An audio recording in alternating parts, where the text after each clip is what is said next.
বাংলাদেশ জানে যে ভারত থেকে যদি আর্থিক যে সমস্ত আমাদের যে আদান প্রদান ঘটে, মানে জিনিসপত্রের, সেগুলো বন্ধ হয়ে গেলে এই অর্থনীতি অনেকটাই দুর্বল হয়ে পড়বে। এটা সত্যি যে এই নয় যে আমাদের কাছ থেকে না কিনলে অন্য কোথাও কিনতে পারবে না। আলু, পেঁয়াজ, ডিম, ওষুধ এগুলো ভারত মেনলি সাপ্লাই করে, যেগুলো নিত্য প্রয়োজনীয় সবার কাজে লাগে।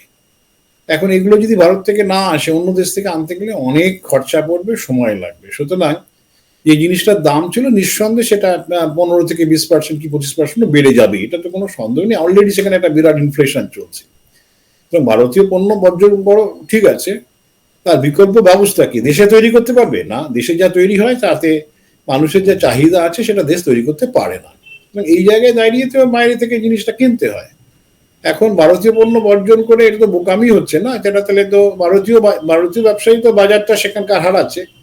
এখন তারা হয়তো অন্য বাজার থেকে খুঁজতে হবে। তারা যদি বাংলাদেশকে মনে করে যে বাংলাদেশে আর যোগান দেওয়া যাবে না, তখন তারা অন্য বাজার খুঁজে নেবে। মিতালি এক্সপ্রেস যেটা চলতো, সেটা তো খালি ভারতীয় প্যাসেঞ্জার না, ওদেরও প্যাসেঞ্জারও যেত, মানে শুধু প্যাসেঞ্জার না, জিনিসপত্রও যেত। এবং খেয়াল রাখতে হবে যে ভারতে আমেরিকার পর বাংলাদেশ থেকেই টুরিস্টরা আসে।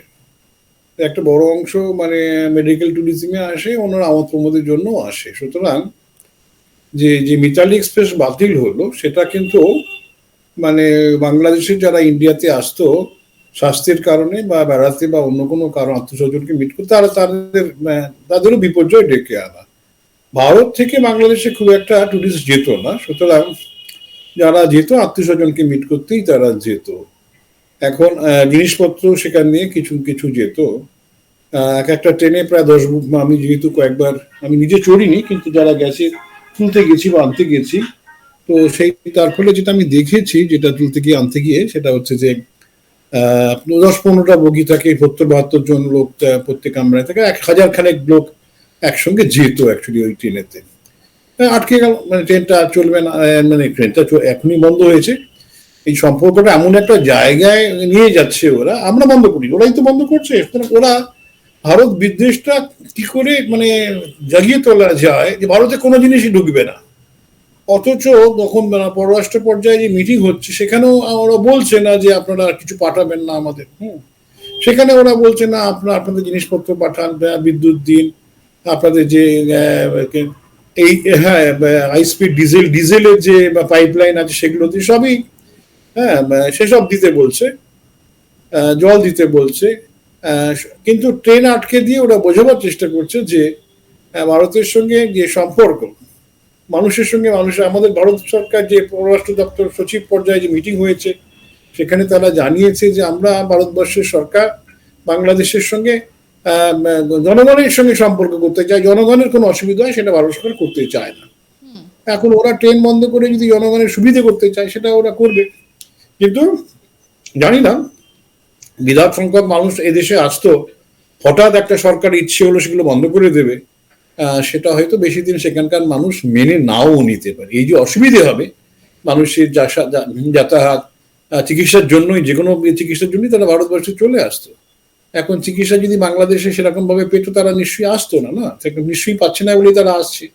এখন তাদেরকে হয়তো চিকিৎসা যদি না দিতে পারে, এবং হট করে তাদেরকে তো আর সেই থাইল্যান্ড, মালয়েশিয়া বা চীন যাওয়া সম্ভব না, অনেক ব্যয়বহুল। সুতরাং তাদের যখন দেখবে যে অসুবিধা হচ্ছে, তারাই বিক্ষোভ করবে।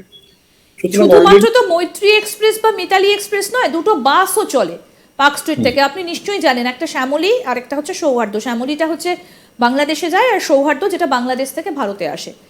গত কয়েকদিনে আমরা দেখতে পাচ্ছি যে যারা বাংলাদেশ থেকে ট্রিটমেন্ট করাতে আসেন তারাও আসতে পারছেন না। এরকম খবরও আমাদের কাছে এসেছে যে অনেকের ওষুধ ফুরিয়ে গিয়েছেন, কিন্তু তারপরও তারা কিছুতেই ভারতে আসতে পারছেন না, কারণ একটা সমস্যা তো রয়েছে, এবং এখানে ট্রিটমেন্ট করানো নিয়েও একটা সমস্যার মধ্যে তারা পড়তে পারেন। এইরকম একটা দোলাচলে সেখানকার মানুষগুলো রয়েছেন। তাহলে কি এই যে ট্রেন বন্ধ করে দেওয়া, কালকে যদি সৌহার্দ্য বা শ্যামলীর ওপরও একই রকমভাবে কোপ পড়ে, তাহলে তো এটা পরিষ্কার ঘোষণা করে দেওয়া যে তাহলে ইন্ডিয়া চিরশত্রু।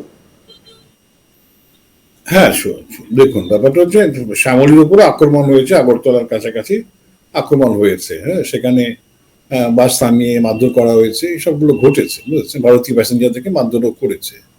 ভয় দেখানো হচ্ছে। এটা চারিদিকে ভারত বিদ্বেষ, চারিদিকে তারা ছড়িয়ে দিতে স্যার চায়। কোথাও কি দুটো ঘটনায় মিল পাচ্ছেন? একটা ঘটনা যখন প্রধানমন্ত্রী ছিলেন অটল বিহারী বাজপেয়ী, তিনি একটা বাস চালিয়েছিলেন লাহোর পর্যন্ত, কিন্তু তারপরে আমরা দেখেছিলাম যে কার্গিল অ্যাটাকের ঘটনা ঘটেছিল ঠিক 11 দিন পর।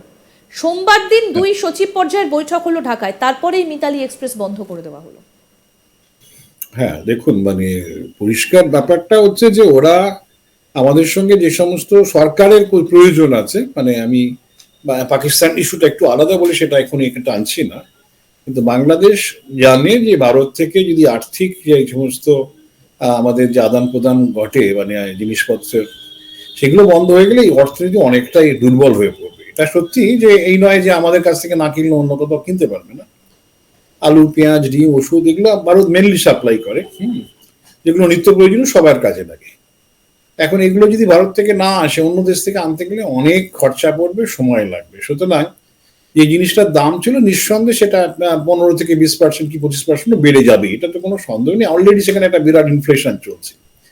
তো ভারতীয় পণ্য বর্জন বড় ঠিক আছে, তার বিকল্প ব্যবস্থা কি? দেশে তৈরি করতে পারবে না। দেশে যা তৈরি হয় তাতে মানুষের যে চাহিদা আছে সেটা দেশ তৈরি করতে পারে না। এই জায়গায় দাঁড়িয়ে তো বাইরে থেকে জিনিসটা কিনতে হয়। এখন ভারতীয় পণ্য বর্জন করে এটা তো বোকামি হচ্ছে না, সেটা তাহলে তো ভারতীয় ব্যবসায়ী তো বাজারটা সেখানকার হারাচ্ছে। এখন তারা হয়তো অন্য বাজার থেকে খুঁজতে হবে। তারা যদি বাংলাদেশকে মনে করে যে বাংলাদেশে আর যোগান দেওয়া যাবে না, তখন তারা অন্য বাজার খুঁজে নেবে। সত্যি কথা, $16 বিলিয়ন একটা বড় মার্কেট আছে, এটা আমরা জানি। আমাদের যে দেখুন, আমাদের কটনের উপর নির্ভর করে, ওদের রেডিমেড গার্মেন্ট ইন্ডাস্ট্রি আমাদের কটন ইয়ানের উপর নির্ভর করে বসে আছে। শিল্প মার খেয়ে যাবে যদি ভারত থেকে না যায়।